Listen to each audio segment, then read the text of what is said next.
안녕하십니까 여러분. 오늘은 4회 거꾸로 교실 10차시 통일신라와 발해 사람들의 생활 모습에 대해서 알아보도록 하겠습니다. 그 전에 사전 탐방을 한번 가볼까요? 신라가 백제와 고구려를 멸망시키고 통일을 다음 했는데요. 사진들에서 공통으로 보이는 것을 무엇이라고 부를까요? 답을 적고 확인하기 버튼을 눌러보세요. 자, 앞에 사진을 보면 공통으로 돌로 만들어진 탑의 모습이 보이는데요. 정답을 탑이라고 한번 적어볼까요? 네, 맞았습니다. 네, 맞았다고 합니다. 정답은 탑입니다. 탑은 인도에서 시작되었고 무덤을 뜻합니다. 탑은 각 나라의 특성에 맞게 다양한 모습을 가지고 있는데요. 보통 탑에는 공부를 많이 하고 많은 사람의 인정을 받은 스님의 사르를 모시기도 합니다. 그렇다면 이 사진 속 사람들은 무엇을 하고 있는 것일까요? 바로 탑돌이라는 것을 하는 것인데요. 이는 사람들이 탑을 도는 것을 가리킵니다. 신분의 차이가 없이 모든 사람들이 행하였고 보통 손을 모으고 시계 방향으로 돌게 됩니다. 사람들은 탑을 돌면서 자신의 소원을 빌기도 하고 자신의 잘못을 뉘우치기도 합니다. 이와 같이 유물이나 유적에는 과거 사람들의 마음이나 생활 모습이 담겨 있습니다.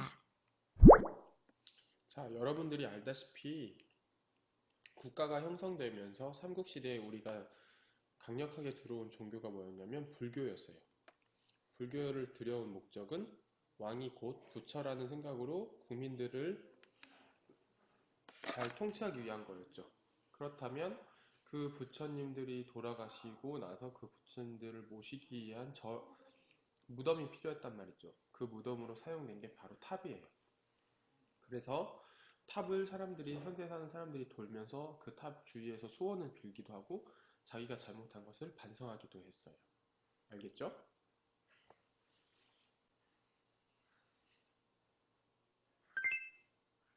오늘의 학습 목표를 알아볼까요? 신라의 신분제를 이해하고 신라 사람들의 생활 모습을 설명할 수 있다. 통일신라의 불교 문화재를 알고 생활 모습을 설명할 수 있다. 유물과 유적을 통해 발해 사람들의 생활 모습을 설명할 수 있다. 자, 우리가 오늘 알아야 할 부분은 크게 세 가지 부분입니다. 우선 신라 시대의 신분 제도, 신라 시대에 어떤 신분 제도가 있었는지, 그리고 그 신분 제도에 따라서 어떻게 사람들이 살고 있었는지. 다음, 통일신라와 발해의 유적들을 바라보면서 유물과 유적들을 보면서 그 사람들이 어떻게 살았는지 생활 모습을 우리가 유추해 보는 거예요. 알겠죠?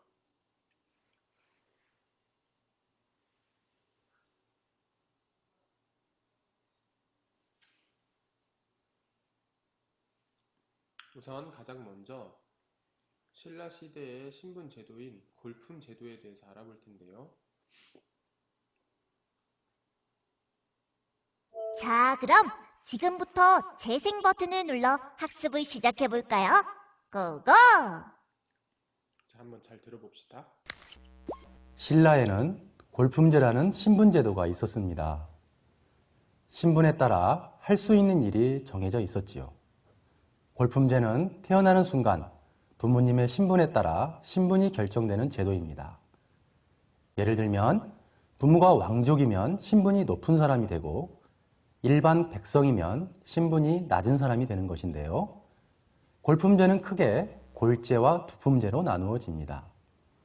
골제는 다시 부모가 모두 왕의 가족이면 성골이 되고 부모 중에서 한쪽만 왕의 가족인 경우 진골로 나누어집니다. 품제는 귀족과 일반 사람을 대상으로 다시 육두품에서 일두품까지 나누어집니다. 이 골품제는 시간이 지나면서 성골이 없어지고 3, 2, 1두품은 일반 백성으로 분류되어 사라지게 됩니다.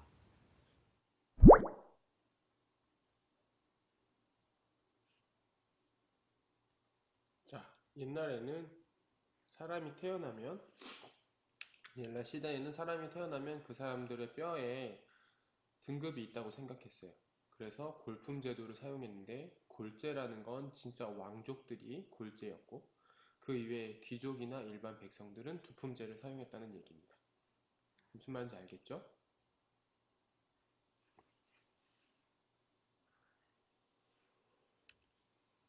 그만큼 신라 시대에는 사람이 태어나는 거는 선택할 수 없잖아요. 근데 그거에 따라서 사람의 신분이 결정되는 좀 불공평한 사회였다고 생각할 수 있어요. 삼국 중에서 신라는 가장 작고 힘이 없는 나라였습니다. 이러한 나라가 고구려와 백제를 물리치고 삼국을 통일하는데요. 오랜 통일전쟁을 마친 신라 입장에서는 이제 나라의 발전과 평화를 간절히 소원하게 됩니다. 그 중에서도 신라는 불교 관련 유물, 유적을 많이 남겼는데 특히 신라 수도인 경주 어디에 가든 불교 유물들을 볼 수 있습니다. 여러분이 잘 알고 있는 불국사, 석굴암 등이 바로 대표적인 불교의 흔적들인데요.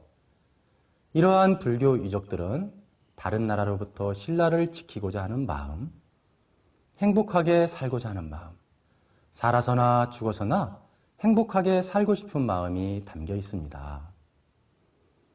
신라 불교는 주로 왕과 귀족이 믿었지만 원효 등의 노력으로 백성에까지 전파되었습니다.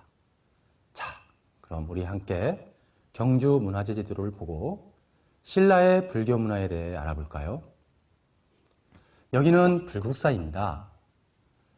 불국사는 신라 귀족이었던 김대성이 중심이 되어 만든 절입니다. 이 절을 짓는데 무려 30여 년이 걸렸습니다. 불국사의 한자 불국은 부처님의 나라라는 뜻입니다. 자, 이 계단은 국보 23호인 청운교와 백운교입니다.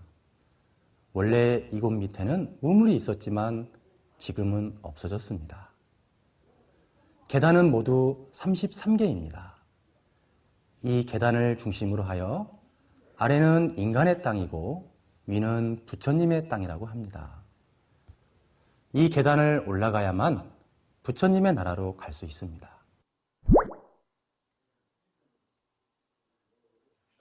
자, 신라의 불교. 신라가 삼국을 통일하고 나서 왕권을 강화하고 백성들을 단단하게 하기 위해 강력하게 펼친 게 불교 정책인데 그 불교 정책에 의해서 많은 유적지가 발견된다. 그 유적지의 대부분은 경주에 있다. 왜 경주에 있냐? 신라의 수도기 때문이지.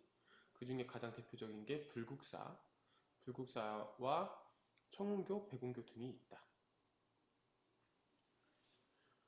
항상 종교는 우리가 그걸 생각해야 돼. 왜 이 종교를 이 시대의 사람들이 받아들였을까? 이 시대의 왕족들이 이 종교를 받아들인 이유가 무엇일까? 그걸 꼭 생각해 보세요. 여러분이 보는 사진은 대조영이 고구려를 이어받아 세운 나라 진, 즉 발해가 태어난 동모산입니다. 발해는 우리 역사에서 가장 큰 영토를 가진 나라입니다. 기록에 의하면 발해는 한반도의 약 30배의 크기였다고 합니다. 아쉽게도 발해의 기록이나 유물은 많이 남아있지 않은 실정입니다. 남아있는 유물, 유적마저도 중국이나 러시아 등 다른 나라의 영토에 있기 때문에 사람들에 의해 쉽게 훼손되어 왔습니다. 지금까지 나온 발해 유물들을 몇 가지 살펴보고 발해 사람들의 생활도 살펴보도록 하겠습니다. 발해는 고구려를 계승한 나라잖아. 그러니까 위치가 지금 북한과 중국 쪽에 있단 말이지. 그래서 북한이나 중국 사람들이 그 유적을 잘 보관하겠어? 잘 보관하지 않지. 왜? 자기네 거가 아니니까. 그래서 유적이나 유물이 많이 남아있지 않단 말이야. 근데 발해가 매우 큰 나라였어. 그래서 유물이나 유적이 매우 많았겠지. 하지만 잘 보관이 안 돼서 지금 유물이나 유적은 많이 없단 말이지. 우리가 그런 거를 개발하고 발전, 계승시켜야 하는 문제를 통해 여러분의 실력을 확인해 볼까요? 실력 올리기의 문제들은 시험에 나올 만한 문제들로 구성된 것이니까 차분히 풀어봐야겠죠?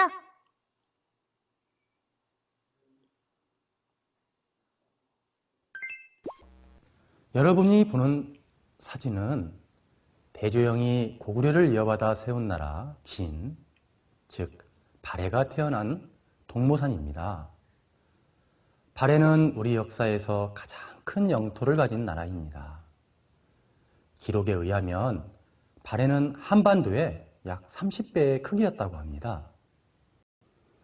아쉽게도 발해의 기록이나 유물은 많이 남아있지 않은 실정입니다. 남아있는 유물, 유적마저도 중국이나 러시아 등 다른 나라의 영토에 있기 때문에 사람들에 의해 쉽게 훼손되어 왔습니다. 지금까지 나온 발해 유물들을 몇 가지 살펴보고 발해 사람들의 생활도 살펴보도록 하겠습니다.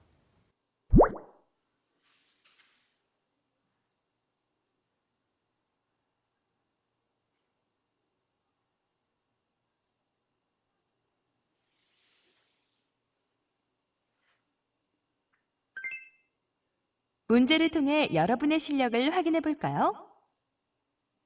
자, 문제를 한번 해봅시다. 육두품 신분인 이 사람은 12살 어린 나이에 홀로 배를 타고 당나라로 가서 신분의 한계를 극복하지 못하였다.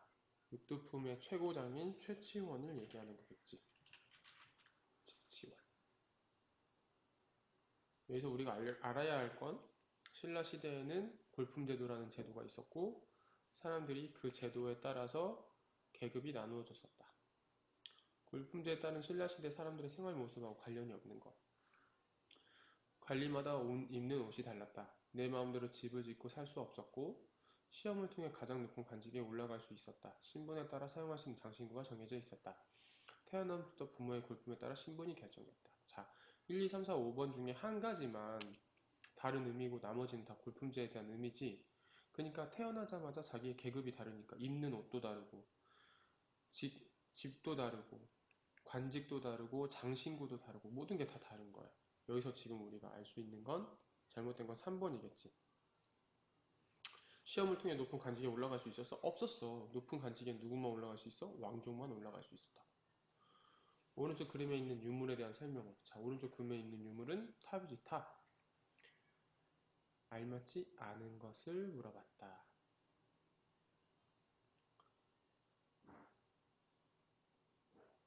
오른쪽에 있는 탑이 무슨 탑인지 알까?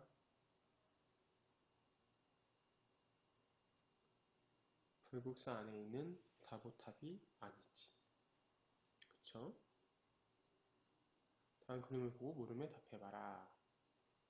다음 그림 기억, 니은 둘 다 탑이지? 기억은 다보탑이고 니은은 뭔지 잘 모르겠네. 기억, 니은은 우선 기억은 다보탑이야. 니은은 뭔지 모르겠어. 어떤 종교와 관련이 있겠어? 탑은 전부 불교와 관련이 있지. 왜? 탑은 스님들의 사리를 모시는 곳이다 이거야. 이 유물을 통해 무엇을 했는지 알맞은 사람들이 함께 모여 놀이를 했다. 틀린 것. 내 걱정을 해달라고 기도를 하고 전쟁이 일어나지 않게 살달라고 기도하고 부모의 건강을 바라고 잘 살기를 바랬지. 여기서 놀진 않았겠지. 마지막 발의 유적. 이 유적을 통해 알 수 있는 사실과 관련이 없는 것은 어떤 것이야. 발의 유적을 보니까 여기 안에 지금 온돌이 돼 있고 돌을 생활했고 높은 열을 이용해서 토기를 구웠고 고구려인 전통을 잘 이어받았고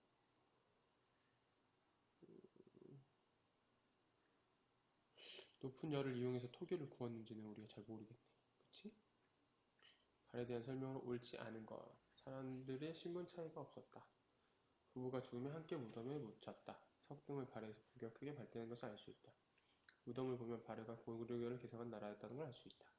정영종 묻은 발해 사람이 평소 음악을 즐겼다는 것을 알 수 있다. 와, 이건 너무 어렵다. 그치? 하지만 옛날 시대에는 언제나 신분 차이가 있었다. 뭐 풀지 않은 문제가 있다고? 이거는 모르니까 모른다고 써보자. 틀린 문제. 정답을 확인해 보고 풀이와 오답 노트를 통해 다시 한번 정리해 보세요. 기억은 탑이고 니은은 석등입니다. 신라는 불교의 나라답게 많은 탑을 세웁니다. 석등 역시 절 앞에 세워지는 유물로서 사진의 석등은 우리나라에서 가장 큰 발해 석등입니다. 아하, 니은에 있는 게 석등이구나. 절 앞에 세워지는 돌로 된 등이라는 거야. 불을 비춰주는. 오케이? 자, 정리해 보겠습니다.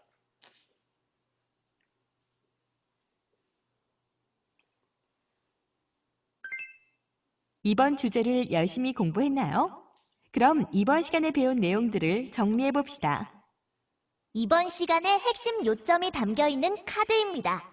인쇄한 다음 가위로 잘라 손에 딱 맞는 정리 카드로 이용해 보세요. 학습을 마쳤습니다. 수고하셨습니다. 정리를 해보면 신라 시대에는 골품제도라는 신분제도가 있어서 태어나자마자 자기의 계급이 정해졌단 말이야. 그래서 아무리 공부를 잘하고 아무리 뭘 잘해도 올라갈 수 있는 한계가 있었다라는 게 골품제도고, 신라 시대에 삼국을 통일하면서 통일신라가 신라를 사람들을 잘 지배하기 위해서 불교를 어마어마하게 전파시켰다. 그래서 불국사도 만들고 다보탑, 석가탑 이러한 문화유산들이 많이 남아있다. 세 번째로 우리 고구려를 계승한 발해 또한 역시 불교 문화가 크게 발달하였고, 그걸 뭘 통해서 알 수 있냐면 석등을 통해서 알 수 있다. 발해 또한 엄격한 신분 제도가 함께 있었다. 그리고 굉장히 추운 지역, 저 북쪽 지역에 살았기 때문에 추운 지역에 살았기 때문에 온돌 문화를 많이 계승했다는 걸 알 수 있다 라는 얘기죠. 알겠습니까? 자, 오늘 동영상은 여기서 마치겠습니다. 감사합니다.